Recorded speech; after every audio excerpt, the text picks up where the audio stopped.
지난주 기사를 이렇게 봤는데 46년 전에요. 우주를 향해 쏘아 올렸던 그 우주선이 하나 있습니다.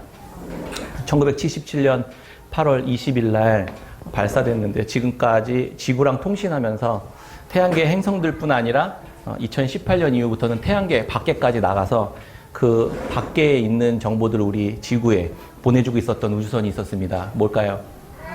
보이저 2호. 네, 아폴로도 되게 많은 역할을 했었고, 보이저 2호입니다. 지금 199억 킬로미터 떨어져 있다고 합니다. 근데 이 녀석이 지구와의 통신이 얼마 전에 끊겼습니다. 나사의 한 직원이 실수로 보이저의 방향을 2도 정도 틀어지게 설정을 한 거예요. 신호를 잘못 보낸 거죠. 그래서 그 199억 킬로미터 떨어져 있는 보이저와 지구의 통신이 2도 틀어져서 지금 끊어졌다고 합니다. 이렇게 먼 거리에서는 아주 미세한 각도, 2도면 정말 얼마 안 되잖아요. 그거 틀어졌는데, 통신이 이제 끊어질 만큼 각도가 지구와의 거리에서는 엄청나게 큰 차이를 만들어냈던 겁니다. 물론 다행히 똑똑한 과학자들이 이런 일이 있어도 천문학적인 주기적으로 세팅을 다시 해서 지구 방향을 향하도록 이렇게 세팅을 해놓긴 했다고 해요. 근데 기대하고 있는 거죠. 계속 신호를 보내고 있는데 다시 돌아오질 않는 거예요. 그래서 스스로 이제 지구를 향해 방향을 트는 세팅을 하도록 기다리고 있다고 합니다. 이 기사를 보면서 아주 미세한 각도의 변화가 처음에는 별것 아닌 것처럼 여겨지지만 거리가 멀어지면 멀어질수록 엄청나게 큰 방향의 간극이 생겨버린다는 것을 생각해 보게 되었습니다. 하나님을 향해 썼던 그 방향이 아주 작은 미세하게 틀어진 방향 한 번으로 시간이 가면 갈수록 아예 하나님의 메시지를 들을 수 없을 만큼 간극이 벌어져 버리는 그런 일들이 일어날 수 있겠구나 하는 생각을 하게 되었습니다. 그분께 우리의 기도를 보내도 응답이 오지 않는, 그분이 우리에게 말씀하셔도 우리는 들을 수 없는 그러한 간극이 벌어지게 되는 것은 아닐까 하는 생각을 해보게 되었습니다. 오늘 본문이 그랬습니다. 지구와 보이저우가 정확한 방향으로 마주하면서 계속 신호를 주고받고 하면서 움직이면서 임무를 수행했었던 것처럼 맨 처음 통일왕국을 이뤘던 다윗은 하나님의 그 통일왕국, 이스라엘 민족을 하나님과 온전하게 대면하며 만나며 경험하며 그분의 음성을 듣고 순종하며 살아왔었던 관계를 맺고 있었습니다. 그런데 솔로몬부터 시작된 아주 작은 틈 있잖아요. 솔로몬이 자기 성전을 2배로 지었고 우상 숭배를 하도록 그 아내를 수천 명씩 들여가지고 그 아내와 함께 우상이 막 들어오기 시작했었던 아주 그 작은 각도의 변화가 하나님과의 엄청난 차이를 만들어냈습니다. 그렇게 작은 틈이 그 다음 세대가 됐을 때 왕이 북이스라엘과 남유다로 르호보암과 여로보암으로 나뉘어지는 일들이 생겨버렸습니다. 북이스라엘 여로보암은 이제 한 걸음 더 나가서 더 많은 각도를 틀어버리게 되었죠. 베델과 단에 금송아지를 만들고 이제부터 여기에서 하나님을 섬겨라, 이게 하나님이다, 이렇게 주장하면서 북이스라엘은 점점점 멀리 떠내려가 버렸습니다. 말씀과 돌이킬 수 없을 만큼 멀리 떨어져 버린 북이스라엘이 이 간극은 점점 시간이 갈수록 더 많이 벌어지게 되었던 것입니다. 그럼에도 하나님은 하나님의 말씀을 받은 엘리야 선지자와 엘리사 선지자를 계속해서 말씀을 보내시면서 신호를 주었고, 그럼에도 불구하고 이들은 순종하지 않고 왕들은 점점 제 갈 길로 가버리게 되었던 것입니다.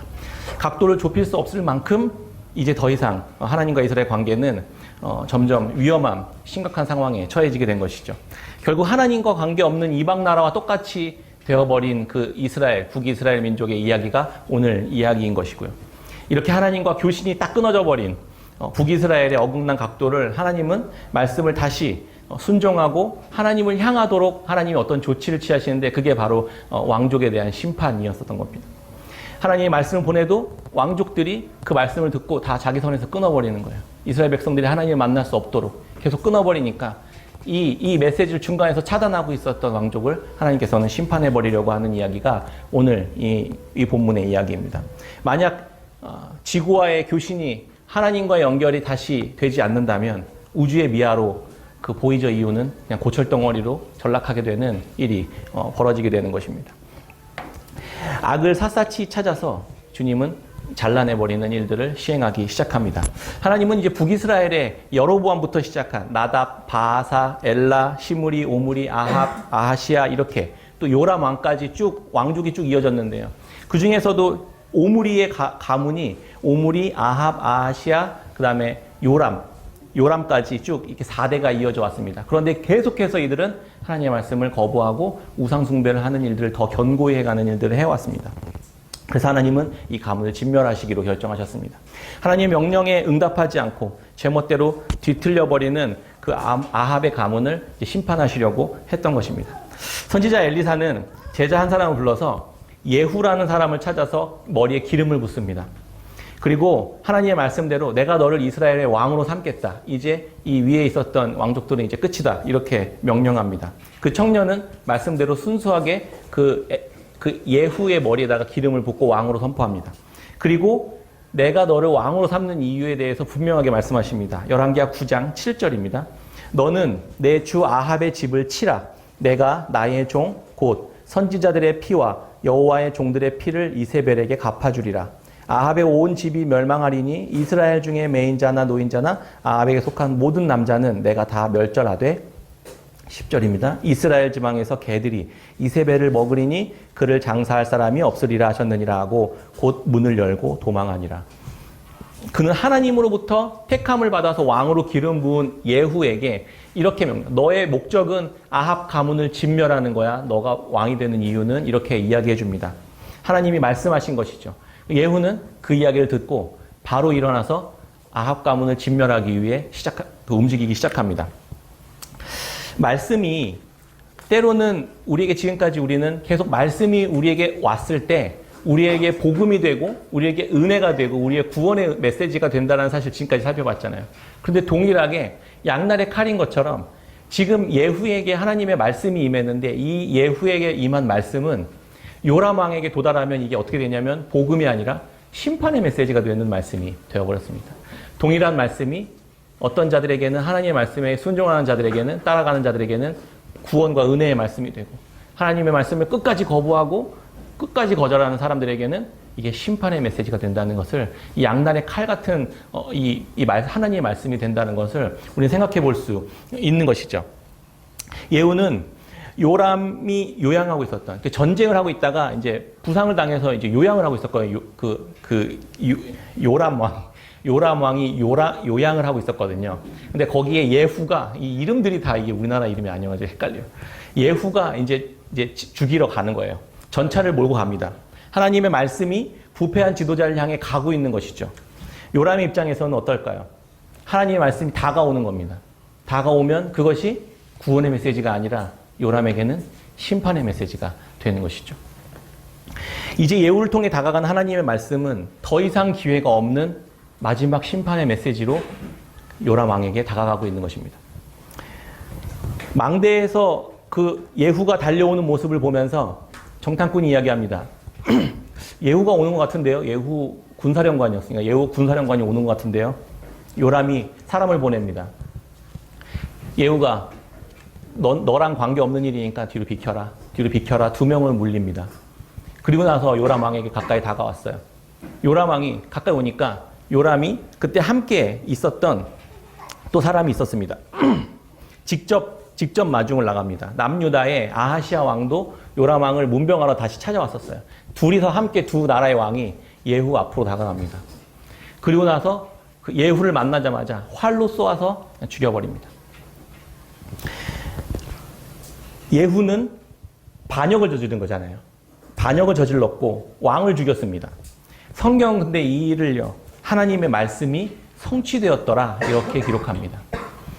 악을 행한 것이 아니라 하나님의 의가 온전히 그 땅 가운데 임하게 되었던 것이죠. 예후가 요람 왕을 만나는 순간 더 이상 요람 왕에게는 돌이킬 기회가 없는 것입니다. 하나님의 나라가 가까이 다가옵니다. 회개하고 돌이키라고 예수님께서 말씀하셨죠. 이때는 돌이켜도 기회가 없는 지금 이때는 심판의 때를 연상하게 하는 것 같아요. 마지막 날, 최후의 날, 종말의 때예요. 그때는 돌이켜도 기회가 없는 때가 됩니다. 예수님이 지금은 우리에게 복음의 메시지로 예수님이 우리에게 찾아오셨지만 부활하신 예수님께서 다시 이 땅에 오시는 그날에는 심판주로 오시게 된다는 이야기를 하고 있는 것입니다. 우리는 말씀에 대해서 은혜, 복음, 구원, 우리에게 거저 주시는 것 이런 이야기들로 우리 안심하고 있지만 때로는 경고하시고 또 경고하시는 심판의 메시지를 우리에게 들릴 때가 있다는 것입니다. 우리가 너무 안심할 수 없어요. 그날에 주님께서 다시 오시는 그날에 우리가 하나님 앞에 섰을 때 담대할 수 있는 분 많으시죠? 이제는 복음을 많이 우리가 들었으니까. 네, 우리는 담대할 수 있습니다. 그렇지만 만홀이 대할 수는 없습니다. 하나님의 말씀을요. 이 이야기를 하고 있습니다. 계속 우리에게 경고하시고 긴장하게 하는 이야기를 하고 있는 것이죠. 끝까지 하나님의 말씀을 거역하고 계속해서 밀어낼 때 최후의 심판의 날에 하나님께서는 심판하시는 일들이 있을 거라는 것을 우리에게 말씀해주고 있는 것입니다. 예후의 반역으로 요람 왕이 죽었다는 소식을 듣고 그의 어머니 이세벨이 덤덤하게 화장을 고치고 있었습니다. 예후는 이제 요람 왕을 죽이고 그의 어머니 그 이세벨을 죽이러 성으로 찾아갑니다. 성 앞에 서서 성을 향해서 이야기합니다. 그 안에 내 편이 될 수 있는 사람, 내 편이 될 사람 있냐? 이렇게 했더니 몇 명이 고개를 이렇게 쓱 내미는 것이죠. 이제 반역이 일어났고 왕이 죽었습니다. 더 이상 이제 예후가 왕이라는 사실을 부정할 수 없고 예후를 왕으로 인정하는 사람들이 성 안에서 이제 다시 예후에게를 돌이키는 일들이 일어난 것이죠. 그래서 예후가 이세벨을 성 밖으로 집어 던지라고 이야기합니다. 그래서 그 안에 있었던 사람들이 예후 편에, 하나님의 말씀 편에 선 사람들이 그들의 손으로 이세벨을 성 밖으로 내던집니다. 그리고 피가 튀고 창자가 튀어나와서 죽게 됩니다. 그리고 예후가 들어가서 성에 들어가서 이제 먹고 마시다가 생각해 보니까 왕후였어요. 왕후. 야, 그러니까 왕후니까 가서 좀 그래도 장사라도 좀 치러줘라 라고 했더니 사람들이 나갔습니다. 이세벨의 시체를 찾기 위해 나갔습니다. 나가봤더니 너무 잔인한 이야기지만 몸통이 없는 거예요. 얼굴과 팔다리만 남아 있었습니다. 그 동네의 개들이 그 시체를 다 뜯어 먹어버렸던 겁니다. 성경은 이 이야기를 어떻게 이야기하냐면 열왕기하 9장 36절에 이렇게 이야기합니다. 같이 한번 읽어볼까요? 찾으실 수 있는 분들 9장 36절 37절입니다. 시작. 돌아와서 전하니 예후가 이르되 이는 여호와께서 그 종 디셉 사람 엘리야를 통하여 말씀하신 바라. 이르시기를 이스라엘 토지에서 개들이 이세벨의 살을 먹을지라. 그 시체가 이스라엘 토지에서 거름같이 밭에 있으리니 이것이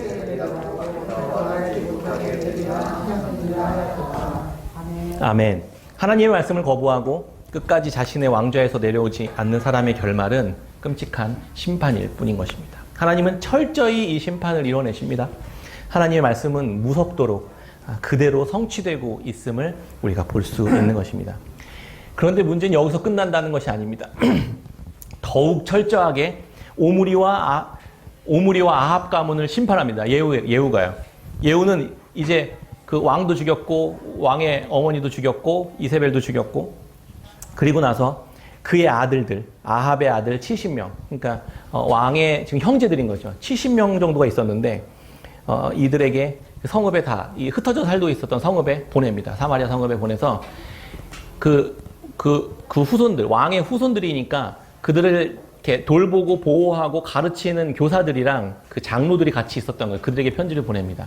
내가 왕의 반란을 일으켰으니까 너네 중에 가장 똑똑한 사람이나 용맹한 사람 있으면 왕으로 한 명 세워서 나랑 붙어. 나에게 대적해라. 내가 한번 붙어주마. 이렇게 이야기합니다. 그랬더니 그 70명을 데리고 있었던 그 지도자들이 모두가 다 겁에 질려서 우리가 그럴 수 없습니다. 당신이 우리의 왕입니다. 이렇게 투항해 버립니다. 그래서 예후가 그러면 너희들이 데리고 있었던 그 악한 가문에 있었던 형제들 70명의 머리를 다 잘라서 가져와라. 이렇게 이야기합니다. 그래서 스스로 그들을 데리고 있었던 지도자들이 머리를 다 잘라서 가져옵니다. 그리고 사람들이 볼 수 있는 곳에 그 성문 앞에 머리 70개를 다 이렇게 쌓아놓고 산더미처럼 쌓아놓고 사람들 앞에서 예후가 이렇게 이야기합니다. 열왕기하 10장 10절입니다. 그런즉 이제 너희는 알라. 이제 70명의 머리를 보고 쌓아놓고 그걸 보고 이야기하는 겁니다. 백성들에게요. 백성들이 다 모여 있었습니다. 곧 여호와께서 아합의 집에 대하여 하신 말씀은 하나도 땅에 떨어지지 아니하리라. 여호와께서 그의 종 엘리야를 통하여 하신 말씀을 이제 이루셨도다 하니라. 아멘. 하나님이 하나님의 말씀에 응답하지 않고 오히려 그것을 하나님의 말씀을 빼앗아 자기가 스스로 왕이 되어서 하나님의 말씀을 제거하고 이스라엘 백성들을 강탈하고 있었던 그 악한 왕족을 하나님께서 어떻게 하시는지 보라는 겁니다. 또 예후가 사마리아에 가는 길에 유다의 왕 아하시아의 형제들 42명을 또 만납니다. 이제 북이스라엘 형제들 70명은 다 죽였고요. 남유다에 있는 형제들 42명을 또 만납니다. 그런데 이 만나서 너네 누구냐 했더니 우리는 그 아하시아 형제들입니다. 북이스라엘에 지금 이세벨, 죽은지 몰랐던 거죠. 그 이세벨에게 가서 문안하고 우리 같이 파티하려고 가고 있었어요. 했더니 그 자리에서 42명 다 잡아 구덩이 집어넣고 다 죽입니다. 지금 이 모습들은 마지막 날에 최후의 심판의 날에 일어날 일들에 대해서 우리를 계속 연상하게 하는 것이죠. 북이스라엘을 통해서 또 남유다에 아달랴라는 그 딸이 시집을 가잖아요. 그리고 나서 거기에도 그 아합의 그 우상 숭배를 하는 일들이 그 아달랴를 통해서 계속 만연해집니다.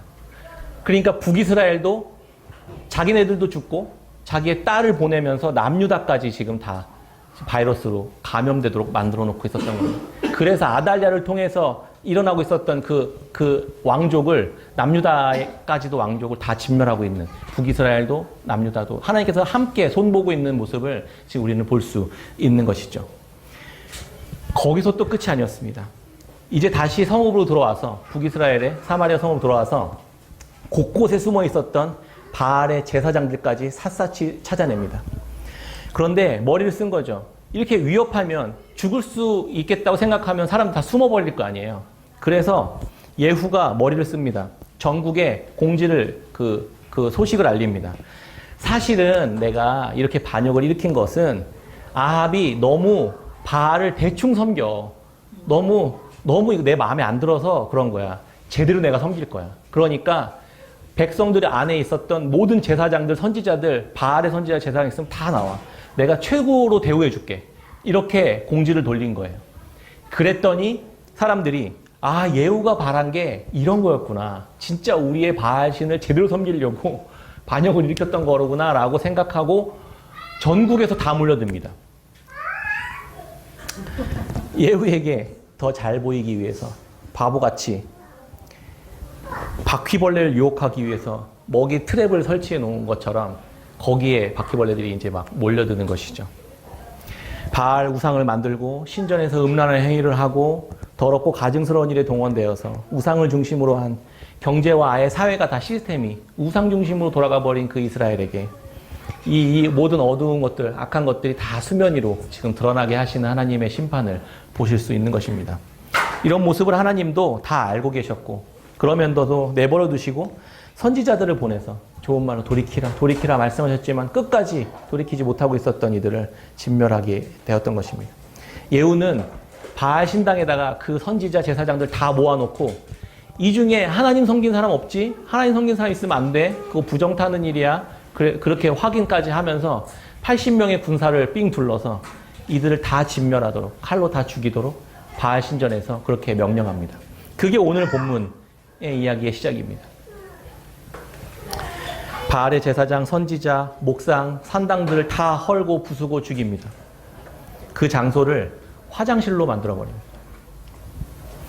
하나님만 예배하고 그곳에 거룩한 경배를 드려야 할, 마땅히 그래야 할 이스라엘 백성들이 성전이 아니라 마음의 중심 속에 음란과 가증한 것들로 뿌리 깊이 박혀 있었던 것까지 하나님께서 다 샅샅이 끄집어내서 다 제거하고 있는 모습을 볼 수 있습니다. 하나님 마음이 어떠셨을까요? 열왕기하 10장 30절입니다. 같이 읽겠습니다. 열왕기하 10장 30절입니다. 시작. 여호와께서 예후에게 이르시되 내가 나 보기에 정직한 일을 행하되 잘 행하여 내 마음에 있는 대로 내 자손이 이스라엘 왕이 되리라 4대를 지내리라 하시니라. 아멘. 예후는 우상숭배 제사장과 예언자들, 거기에 기생해서 살아가는 자들을 모조리 없애버렸습니다. 이게 이렇게 보면 끔찍한 학살처럼 보이잖아요. 성경은 이것을 거룩한 이스라엘 백성들 안에 침입한 암덩어리를 제거하는 예후의 손을 통해서 암덩어리를 제거하는 수술하는 것처럼 저는 그렇게 느껴졌습니다. 우리 몸에 암이 발견되면 아무리 중요한 장기를 하더라도 일부를 잘라냅니다. 고통스럽지만 잘라냅니다.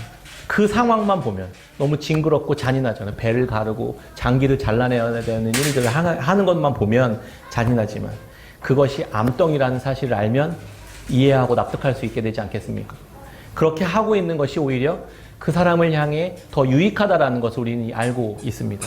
수북히 쌓인 아합의 아들들의 70명의 머리를 보면서 공동체를 점점 썩어 들어가게 하고 있었던 이것이 암덩어리였다는 사실을 알게 된다면 우리는 이해할 수 있게 되지 않을까 생각해 보았습니다. 지금 북이스라엘 타락한 왕족의 가문이 이 민족 전체를 다 죽여가고 있었던 것입니다. 심각하게 부패하게 만들고 하나님께서는 수술을 진행하고 있었던 겁니다. 예후의 심판이 하나님의 마음에 합당해 하다고 성경 기록하였습니다.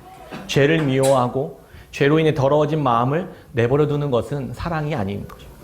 괴롭지만 고통스럽지만 잔인해 보이지만 그것을 다루시는 하나님은 자기의 백성을 사랑하시는 하나님이셨던 것입니다. 자녀가 심각한 병에 걸려서 수술을 하지 않으면 위태로운 상황이 됩니다. 만약에 근데 자녀가 수술방에 들어가면서 무섭다고 나 힘들다고 소리 지르고 고함 지른다고 해서 아유 그래 너 힘들지 무섭지 하지마 이렇게 할 부모가 어디 있습니까? 수술방 강제로 들여 미는 것이죠. 그것이 사랑입니다. 그것이 정말 그 아이를 자녀를 위하는 일입니다. 아무리 하소연한다고 해도 아무리 그만해달라고 외쳐도 고통스러워 몸부림쳐도 수술을 멈추라고 말하지 않는 것이 부모의 마음인 것입니다. 이스라엘 타락한 왕과 자손들, 우상 숭배자들을 심판하신 하나님의 마음이 그와 같았지 않았을까 생각해 보았습니다. 자녀의 몸속에서 암덩어리가 나왔습니다. 이걸 폐기 처분하는 것이 맞지. 그거를 내 소중한 자녀의 몸의 일부라고 소중히 보관하는 부모가 어디 있겠습니까? 우리는 우리 삶 속에 곳곳에 있는 욕망, 즐거움, 타락, 즐거움, 쾌락, 우상과 같은 것들이 내 삶과 내 생각과 마음속 깊이 뿌리 내려져 있었던 것들을 하나님께서 샅샅이 끄집어내셔서 다루실 때에 하나님께서는 그것을 기뻐하시고 그것을 더 하는 것이 제대로 하는 것이 하나님께서 우리 안에 우리를 향한 하나님의 사랑의 마음이라는 사실을 우리가 생각해 보았으면 좋겠습니다. 암이 있으면 수술해서 잘라내야 되는 것이죠. 그것이 나를 사랑하시고 구원하시는 하나님의 사랑에 대한 우리의 올바른 신앙인 것입니다. 이렇게 철저한 심판으로 이스라엘을 위한 수술이 말끔하게 끝났다고 생각됐습니다. 그렇게 해피 엔딩으로 끝나면 얼마나 좋겠습니까? 그런데 예후에게 하나님이 4대까지 너의 왕족이 내가 이어지게 할 것이다. 내가 너의 행동에 기쁨을 느낀다. 이렇게 말씀하셨습니다. 철저하게 뿌리 뽑은 것 같지만 남겨둔 게 있었던 것이죠. 반지의 제왕이라는 영화를 보면 그 영화에서 이 절대 반지가 있잖아요. 그걸 끼면 엄청난 능력을 갖게 돼요. 근데 그 반지를 끼면 그 사람들이 다 타락하고 악하게 변질되는 거예요. 그래서 주인공이 엄청난 희생을 치러서 이 반지를 뺏어서 이제 폐기해버리려고 하는 그런 이야기잖아요. 그런데 이거 스포해도 되는 거예요. 주인공이 딱 그 반지를 딱 갔습니다. 그리고 이제 폐기를 하려고 딱 하는데 눈빛이 싹 변하는 것이죠. 이걸 내가 껴? 이런 예후가 딱 그런 상황이었던 거예요.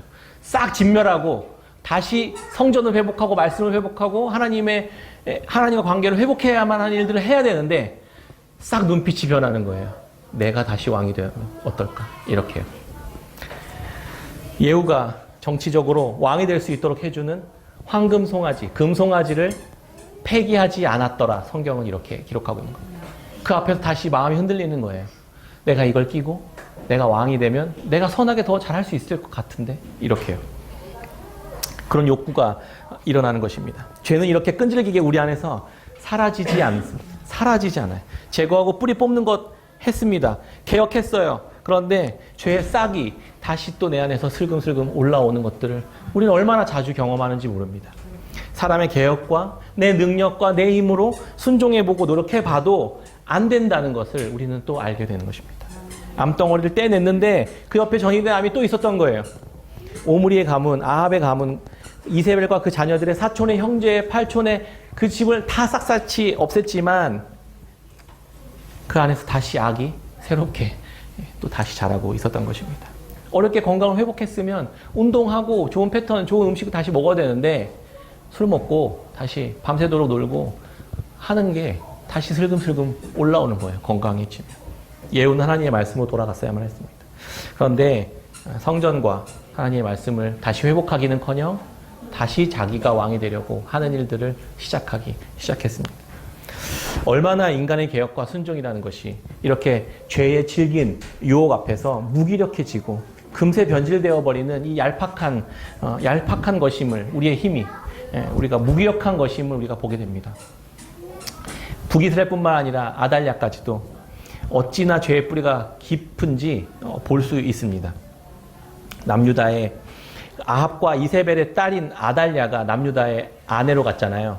그런데 요람왕과 결혼을 합니다. 그리고 그의 아들 아하시아가 예후의 손에 딱 죽잖아요. 같이 죽어버립니다. 아하시아가 딱 죽으니까 아달랴가 그것을 딱 듣고 이제 내가 왕이 될 수 있겠는데 하고 아하시아의 모든 자녀들 다 죽여버립니다. 그리고 아달랴가 자기가 왕이 됩니다. 그리고 6년 동안 왕이 되어버리는. 제가 집에서 허브과 식물 레몬밤을 이렇게 키우고 있었습니다. 근데 진드기랑 벌레가 얼마나 바글바글 이렇게 붙어 있었던지 제 몸이 막 간지러운 것 같아요. 그래서 그냥 싹 다 잘라버렸어요, 제가. 다 잘라버렸더니 그냥 버리려고, 뽑아버리려고 그랬는데 다 잘라버렸습니다. 그냥 진드기가 다 없어졌어요. 근데 어느 날 보니까 또 이렇게 싹이 축 올라와 있는 거예요. 다시 또 이렇게 나오는 겁니다. 아직 뿌리가 남아 있었던 거죠. 다시 새롭게 돋아나는 식물을 보면서 또 오늘 말씀을 생각해 보았습니다. 이스라엘 민족 곳곳에 있었던 우상 숭배의 진드기들이 어찌나 바글바글 있는지 손을 쓸 수 없었던 것. 그냥 다 잘라버렸습니다. 내 힘으로 아무리 잘라내도 뿌리가 남아있으면 다시 올라옵니다. 악도 그렇지만 하나님의 은혜도 악을 덮어버릴 만큼 하나님의 은혜도 포기하지 않으신 하나님의 은혜가, 새롭게 일하신 하나님의 은혜가 늘 우리 안에 있었다는 사실들을 또 희미하게 발견할 수 있게 되는 것입니다. 보면 우리의 삶도 늘 마찬가지입니다. 죄악의 뿌리가 이토록 끈질기지만 동시에 하나님의 언약 백성을 향한 하나님의 사랑과 은혜는 그것보다 더 강력하다는 것을 우리가 볼 수 있게 되는 것입니다. 죄가 하나님의 은혜를 막을 수가 없게 되는 것입니다. 그런데 이 죄가 왜 이렇게 지긋지긋한 사이클이 끝나지 않는 것일까요? 예수님은 마태복음 13장에서 하나의 비유를 이야기해 줍니다. 하나님이신 예수 그리스도께서 이 땅에 오심으로써 하나님의 나라가 어떻게 임하는지를 설명해 줍니다. 근데 그 현상이 어떻게 되는지를 보여줘요. 씨 뿌리는 비유를 하시고 난 뒤에 24절부터 이런 말씀을 합니다. 천국은 씨를 제 밭에 뿌린 사람과 같다, 이런 표현을 합니다. 좋은 씨를 뿌렸는데 모두가 다 잠든 밤에 원수가 와서 가라지 씨앗을 같이 그 위에 덧뿌려 버렸습니다. 좋은 씨와 가라지가 함께 뿌려진 것입니다. 싹이 나고 결실이 날 때 중간중간에 가라지가 함께 있는 것을 확인할 수 있는 것입니다. 종들이 주인에게 주인님, 밭에 좋은 씨를 분명히 뿌렸는데 가라지가 웬 말입니까? 이렇게 이야기합니다. 주인은 다 알고 있었습니다. 원수가 와서 뿌린 거구나. 이렇게. 종들이 그러면 저희가 가서 싹 다 가라지 뽑아버릴까요? 이렇게 얘기합니다. 그랬더니 주인이 아니, 가만둬. 내버려둬. 알곡과 가라지가 함께 자라도록 기다려. 이렇게 이야기합니다. 왜요? 알곡 뽑힐까 봐. 내가 둘 다 추수 때까지 내버려 둬라. 내가 추수 때에 추수꾼들에게 내가 명령해서 가라지를 싹 먼저 거두어서 불에다가 집어넣고 알곡을 모아 천국 창고에 넣을 거야. 이렇게 곡간에 넣을 것이야. 이렇게 말합니다. 이 말씀은 하늘에 속한 좋은 씨앗인 예수 그리스도가 그분의 자녀들의, 그분의 언약 백성들의 밭에, 마음밭에 뿌려졌다는 이야기입니다. 그런데 원수가 가라지도 같이 뿌린 겁니다. 우리 안에 죄와 생명이 함께 자라는 것처럼 느껴진다는 거예요. 교회도 우리 안에 원수들이 함께 이렇게 자라게 될 수 있다는 것이죠. 누가일지 모릅니다. 지금 어떻게 가라지일지, 내가 가라지일까 이렇게 생각해 보시면 안 돼요. 그러실 필요 없습니다. 신천지가 자기들은 10만 명 교육 수료하고 목사님들도 지금 자기네 신천지 막 온다 저한테 막 그러더라고요. 건물이 점점 커지고 하나님의 교회는 막 부흥하고 발전하는 것처럼 보이고 외국인들도 막 합류하고 있습니다.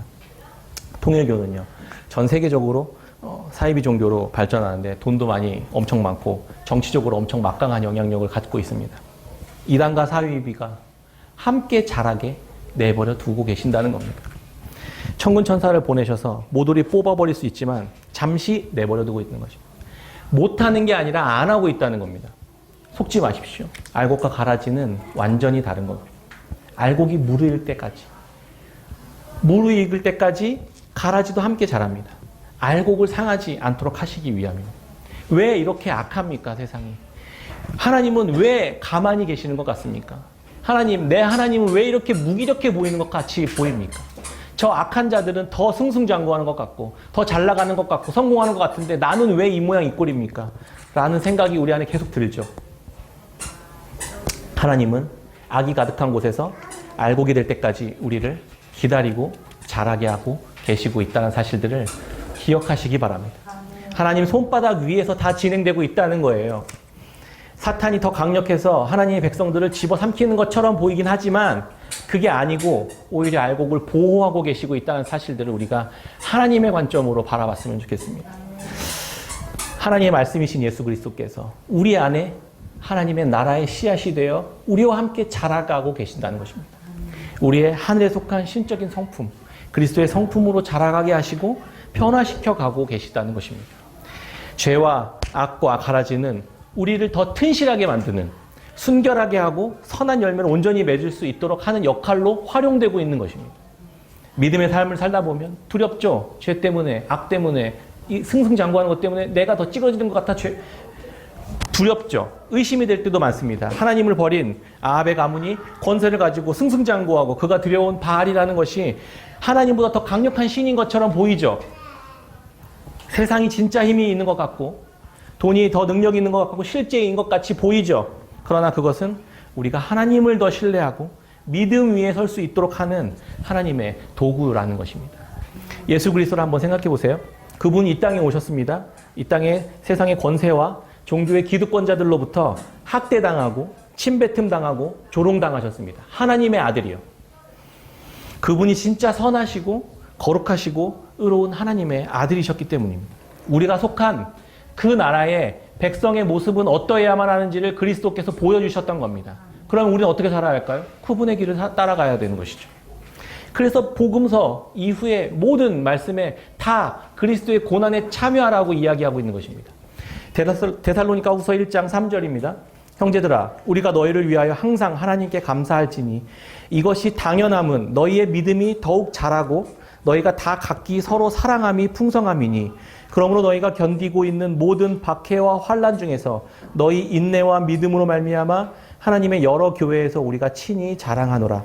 이는 하나님의 공의로운 심판의 표요 너희로 하여금 하나님 나라에 합당한 자로 여김을 받게 하려 함이니 그 나라를 위하여 너희가 또한 고난을 받으니라. 아멘. 그리스도를 따라 믿음의 신실한 삶을 살아가고 그 길을 지켜가는 이 길이 우리를 성장시키고 자라게 하고 사랑으로 풍성해지는 길이라는 사실을 알면서도 또 말하면서도 박해와 유혹과 어려움 가운데 믿음으로 견디고 인내해야만 하는 어떤 사명이 우리에게 주어져 있다는 사실을 우리가 기억해야 된다는 것입니다. 그런데 반전이 있습니다. 그것이 믿음으로 지켜나갈 때 받는 고난이 하나님의 나라에 합당한 자로 여김을 받는 증표라는 것입니다. 그 우리는 표시를 받고 있는 거예요, 지금. 너희들이 하나님 나라에 속한 자들이 맞다라고 이야기해주고 있다는 것입니다. 예수님을 따라 의와 진리의 길, 십자가의 길을 따르는 길에서 받는 고난과 믿음의 인내는 이미 하나님의 백성 안에 우리가 포함되어 있다는 사실들을 이야기해주고 있다는 것입니다. 우린 이미 증거를 받은 자들인 것입니다. 하나님 나라에 속한 하나님의 백성이라는 사실이에요. 그 길을 멈추지 말고 안심하고 계속 걸어가시기를 당부합니다. 때론 두려움이 엄습할지도 모릅니다. 때론 하나님이 안 계신 것 같이 보일지도 모릅니다. 하나님 무능해 보일 수도 있습니다. 그러나 하나님의 약속이 더 이상 의미가 없는 것처럼 느껴질지도 모릅니다. 그러나 하나님의 말씀은, 하나님이 우리를 향한 언약의 말씀은, 복음의 말씀은 변하지 않고 하나님의 말씀을 가지고 있지 않은, 예수 그리스도가 안에 있지 않은 자들에게는 마지막 날의 종말의 심판이 있을 거라는 사실, 그 사실은 반드시 이루어질 거라는 사실들을 기억하시기 바랍니다. 이 말씀은 요즘 저에게도 해당되는 말씀이에요. 때론 복음을 붙들고 가는 길에서 만나는 많은 유혹과 죄와 또 실패를, 좌절을 경험하지만 주님은 우리에게 이렇게 약속하십니다. 악이 끈질기게 죽지 않고 따라다니면서 우리를 괴롭히고 넘어뜨리고 절망 가운데로 몰아내는 그 내 삶은 끝난 것 같이 느껴집니다.